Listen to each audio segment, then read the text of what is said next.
ഒരുപാട് പേര് ചോദിച്ചൊരു ഡൗട്ടാണ്, തായ്ലാൻഡിൽ വന്നു കഴിഞ്ഞാൽ ഇന്ത്യൻ ലൈസൻസ് യൂസ് ചെയ്തിട്ട് നമുക്ക് ഇവിടുന്ന് വണ്ടി റെൻറ്റിന് എടുത്തിട്ട് ഓടിക്കാൻ വേണ്ടി പറ്റുമോ എന്നുള്ളത്. യെസ്, ഇന്ത്യൻ ലൈസൻസ് ഉണ്ടെങ്കിൽ നമുക്കിവിടെ വണ്ടി ഓടിക്കാം. പക്ഷേ ഇന്ത്യൻ ലൈസൻസ് അല്ല, IDP, അതായത് ഇന്ത്യൻ ഇൻ്റർനാഷണൽ ലൈസൻസ്. അത് നിങ്ങൾ അക്ഷയ സെൻറ്ററിൽ പോയി അപ്ലൈ ചെയ്ത് കഴിഞ്ഞാൽ ഒരു 1500 രൂപേൻ്റെ ചോടേ വരുള്ളൂ.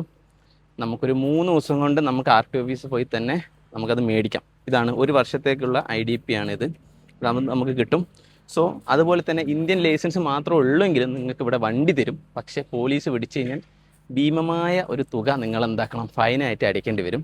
അപ്പോൾ ഒരു ഇന്ത്യക്കാരെ തെരഞ്ഞു പിടിക്കുന്നുണ്ട്. അതുകൊണ്ട് അതൊന്ന് സൂക്ഷിച്ച് പോലീസിനെ വെട്ടിച്ച് നിങ്ങൾക്ക് പോകാൻ വേണ്ടി പറ്റുമെങ്കിൽ മാത്രം സാധാ ലൈസൻസ് യൂസ് ചെയ്തിട്ട് നിങ്ങൾ വണ്ടി എടുക്കാം. ഇവിടെ റേറ്റ് എങ്ങനെ വരുന്നതെന്ന് വെച്ച് കഴിഞ്ഞാൽ 150 ബാത്ത് മുതൽ മേലോട്ട്, ഒരു 150 × 3 അടിച്ചാൽ മതി. അപ്പം നമ്മൾ ഈ വണ്ടി എടുത്തത് 250 ബാത്തിനാണ്. ഇത് 24 അവേഴ്സത്തേനാണ് നമുക്ക് വണ്ടി തരിക. അതായത് ഇന്നിപ്പോൾ വൈകിട്ട് 5 മണിക്ക് എടുത്താൽ പിറ്റേ ദിവസം വൈകിട്ട് 5 മണി വരെ നമുക്ക് ഓടിക്കാം. അപ്പോൾ 24 ആണ്. അങ്ങനെയാണ് ഇതിൻ്റെ കാര്യങ്ങളൊക്കെ കേട്ടോ. പിന്നെ എല്ലാവരും ചോദിക്കുന്ന കാര്യമാണ് ഡെപ്പോസിറ്റ്.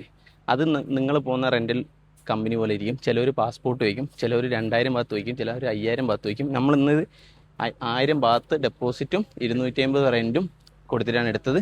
പിന്നെ ഹെൽമെറ്റും 2 ഹെൽമെറ്റും അവർ നമുക്ക് തന്നു. പിന്നെ ഇത് നമ്മൾ ഫുൾ ടാങ്ക് അടിച്ചിട്ടാണ് തന്നത്. നമ്മൾ തിരിച്ചു വരുമ്പോൾ ഫുൾ ടാങ്ക് അടിച്ചിട്ട് തിരിച്ചേൽപ്പിക്കാം. അപ്പം ഇതാണ് ഇവിടുത്തെ പ്രൊസീജിയർ.